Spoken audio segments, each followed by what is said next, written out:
영상이 길지 않기 때문에 다 보여드렸습니다.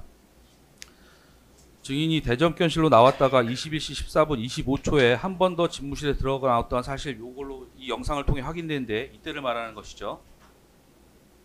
뭐가요? 지금 한 번 더 두 번째 들어간 영상이 요걸 네. 말하는 거 맞습니까? 뭘 말한다는 거죠? 그러니까 두 번째 들어간 장면이 이 장면이 맞냐고 묻는 겁니다. 답변 드리지 않겠습니다. 증인이 다시 이렇게 두 번째로 집무실에 들어갔던 이유가 뭡니까? 답변 드리지 않겠습니다.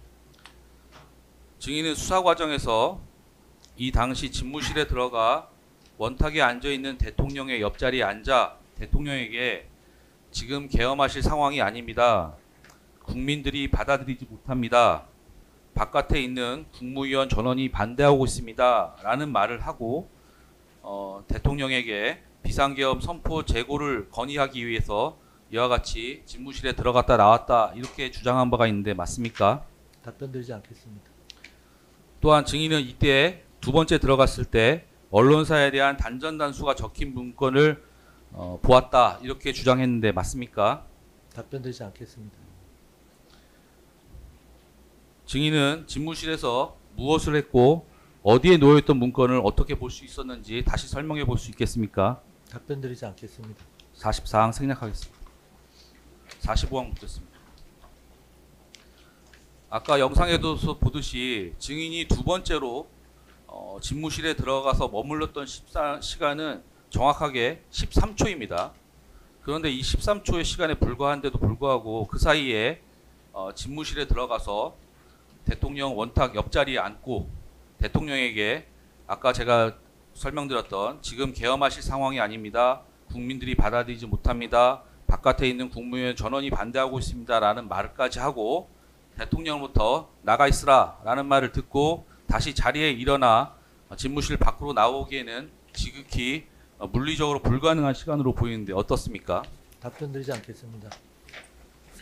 증인은 당초 대통령실 CCTV 영상이 압수 과정을 통해서 확인되기 전까지는 증인이 이와 같이 두 번째로 대통령 집무실에 들어갔다가 나온 시간이 대략 1, 2분 정도라고 주장하면서 이때 대통령의 비상계엄 선포를 만료하는 과정에서 우연히 대통령의 원탁 자리에 놓인 특정 언론사 등에 대한 단전단수 관련 문건을 보았을 뿐이고 이 정도 1, 2분의 시간이라면 대통령을 만류하는 입장이었던 증인에게 대통령이 별도의 단전단수를 지시할 여유가 없었을 것이다. 이런 주장을 했는데 맞죠? 답변 드리지는 않겠는데요. 아까 제가 이의를 제기한 것처럼 지금 총리님에 대한 재판인데 왜 저에 대한 공소 사실에 대해서 계속 증인 신문을 통해서 이렇게 물어보려고 하시죠? 적절치 않은 것 같습니다. 그렇지 않습니다. 증인과 피고인이 모든 국무위원들이 나간 상황에서 증인이 가지고 있던 문건을 서로 상의하는 장면이 확인이 됐기 때문에 그 그거하고 문건과 지금 연관이 질문하시는 거하고 있습니다. 무슨 상관 있겠습니까? 그런 취지에서 지금 질문을 하는 겁니다. 아시겠습니까? 잘 이해가 안 됩니다. 정은 거부를 하시는 건 알겠는데 네. 질문하는 데는 문제가 없다고 생각됩니다. 제가 들어보고 질문에 문제가 있으면 알겠습니다. 이야기하겠습니다. 네. 밑에 그런 데는 생략하겠습니다.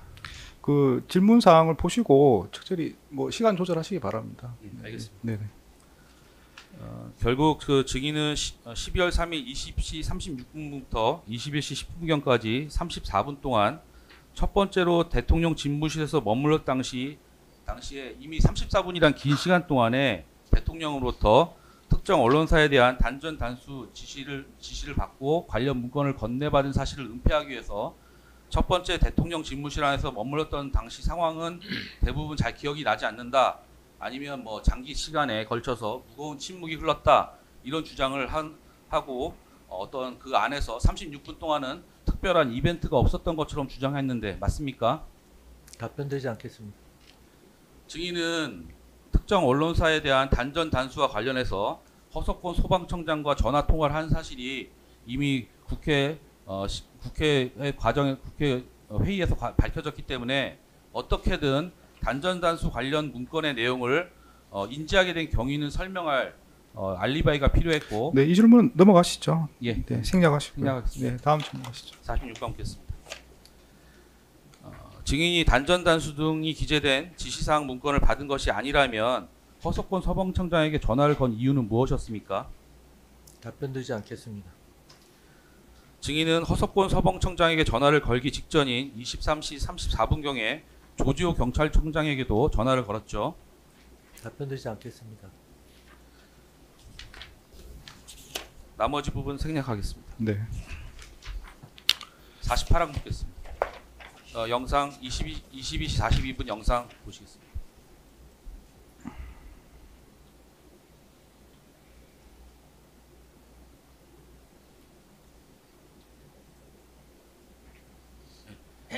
저 영상을 보면 비상계엄 선포를 마친 윤석열 대통령이 대접견실로 돌아왔다가 자리를 뜨면서 증인에게 전화 통화를 하는 신용을 하는 모습이 보입니다. 제스처가 보입니다. 윤석열 대통령이 증인에게 뭐라고 하면서 저 제스처를 취한 것입니까? 답변드리지 않겠습니다. 저 제스처가 무슨 제스처인지도 잘 모르겠습니다. 전화를 걸라는 제스처입니다. 모르겠습니다. 49강 묻겠습니다. 이때 윤석열 대통령은 최상목 부총리에게 지시사항이 적힌 문건을 주고 송미령 장관, 오영주 장관, 조교훈 장관 등에게도 지시사항을 말한 다음에 자리를 뜨면서 증인에게 저렇게 전화를 거는 손짓을 한 것으로 증인은 윤석열 대통령의 지시에 따라 허석권 소방청장 그리고 조지호 경찰청장에게 전화를 한 것은 아닙니까? 답변드리지 않겠습니다. 김용현은 윤석열 대통령 탄핵 심판에서 증인에게 준 지시사항의 문건은 경찰에게 준 것과 동일한 내용이었다 이런 취지로 증언했고 실제로 증인이 허석권 소방청장에게 전화해서 말하였다는 언론사에 대한 단전다수 지시사항은 조지호 경찰청장 그리고 김봉식 서울경찰청장이 받은 문건에 있는 내용과 같았는데도 증인은 계엄 당일날 윤석열 대통령이나 김용현 장관으로부터 이러한 관련 지시사항이 적힌 문건을 받은 적이 없다는 것입니까? 답변드리지 않겠습니다. 51항 묻겠습니다. 이날 대통령실에 모였던 국무위원들이 해산하기 전에 서명에 관한 논의가 있었습니까? 답변드리지 않겠습니다. 이제 생략하겠습니다. 영상 한번 보시겠습니다. 대접견실 그리고 대통령실 복도 관련 영상입니다.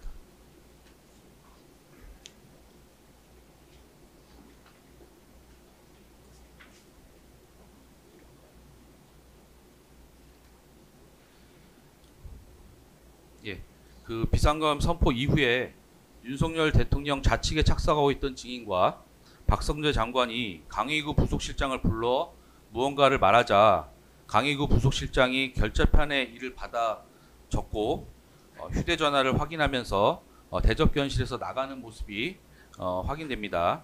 당시 증인과 박성재 장관은 강의구 부속실장에게 무슨 말을 한 겁니까? 답변드리지 않겠습니다. 53항 묻겠습니다.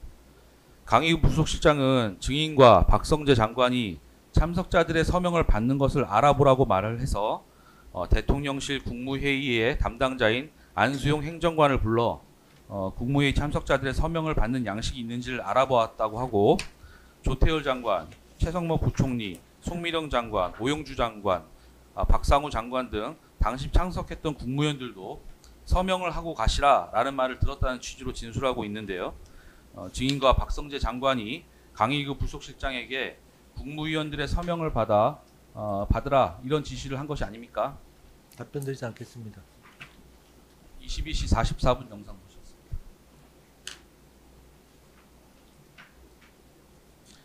최상목 부총리가 집무실로 통하는 문을 닫으라고 손짓하면서 증인 박성재 장관 그리고 피고인이 앉아 있는 쪽으로 무언가를 말하는 장면이 확인되는데 이때 최상목 부총리가 무슨 말을 한 것입니까? 답변드리지 않겠습니다. 이때 이제 피고인은 최상목 부총리가 서명을 할 수 없다라고 해서 자신이 대통령실에 같이 모여서 참석하였다는 의미로 서명을 할 수 있는 거 아니냐 이 정도로 말을 한 기억이 있다 이렇게 피고인 진술입니다. 증인은 피고인이 이렇게 말을 하는 것을 들었습니까? 답변드리지 않겠습니다. 증인과 박성재 장관, 피고인은 비상계엄 선포를 위해서는 국무위원들의 부서가 필요하다는 사실을 알고 국무회의 직후에 강의구 부속실장을 통해 국무위원들의 서명을 받으려고 시도했던 것은 아닙니까? 답변드리지 않겠습니다. 22시 45분부터 49분 영상을 보시겠습니다.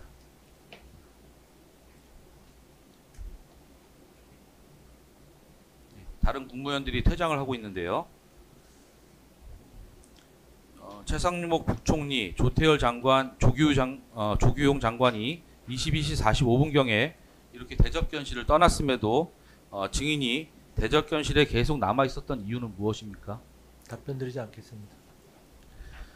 최상목 부총리, 조태열 장관, 조규용 장관이 대접견실로 나간 22시 45분 이후 피고인이 증인을 비롯한 국무위원들에게 손짓을 섞어가면서 말을 하고, 이에 대해서 증인 박성재 장관, 오영주 장관 등이 다른 국무위원들도 약 3분 넘게 대화를 하는 장면이 확인됩니다. 그리고 22시 46분부터 22시 48분 사이에 피고인이 종이에 무언가를 메모하는 모습도 확인되는데, 이때 피고인과 남아있던 국무위원들은 무슨 말을 한 것입니까? 답변드리지 않겠습니다. 비상계엄 해제 관련 국무회의에 대해서 질문드리겠습니다. 59항입니다. 증인은 2024년 12월 4일 04시 27분경에 있었던 계엄 해제를 위한 국무회의에 참석했죠. 답변드리지 않겠습니다. 증인은 언제 어디에 있던 중에 누구로부터 연락을 받고 이 국무회의에 참석하게 된 것입니까? 답변드리지 않겠습니다. 증인은 몇 시경에 대통령실에 도착했습니까? 답변드리지 않겠습니다. 증인은 박성재 장관과 이 당시 회의에서도 많은 대화를 나누는 모습이 확인되는데 어떤 내용의 대화를 했습니까? 답변드리지 않겠습니다. 비상계엄 해제 국무회의를 마칠 때 피고인이 국무위원들은 남아보라 라고 말한 사실 있습니까? 답변드리지 않겠습니다. 피고인이 국무위원들에게 남아보라고 한 다음에 어떤 말을 하였습니까? 답변드리지 않겠습니다. 비상계엄 선포 전 국무회의에 심의가 있었던 것으로 봐야 하는지에 대한 의견을 물어봤던 것은 아닙니까? 답변드리지 않겠습니다. 65항 생략하겠습니다. 66항입니다. 조태열 장관은 증인이 피고인을 따라가면서 무언가를 말한 다음에 피고인이 남아보라 이런 말을 했다고 진술했습니다. 그렇다면 증인이 피고인에게 말한 것이 이 서명과 관련된 내용 아닙니까? 답변드리지 않겠습니다. 67항입니다. 비상계엄 선포 전에 국무회의 심의에 관해서 증인은 어떤 의견을 밝혔습니까? 답변드리지 않겠습니다. 박상우 장관, 조태열 장관 등은 증인이 비상계엄 선포 전에도 의사 종족수를 갖췄고 충분한 논의가 있었으니 국무회의가 맞다 이런 취지로 말하였다고 하는데 맞습니까? 답변드리지 않겠습니다. 다른 참석자들은 이에 대해서 어떤 말을 한지 말씀할 수 있겠습니까? 답변드리지 않겠습니다. 피고인은 무슨 말을 했는지 말씀할 수 있겠습니까? 답변드리지 않겠습니다. 예, 마치겠습니다. 뭐 반대 신문을 하실 게 있겠습니까? 뭐 없습니다. 네, 주신문에 다 거부를 한 상태라서 아마 없을 거라고 생각이 듭니다.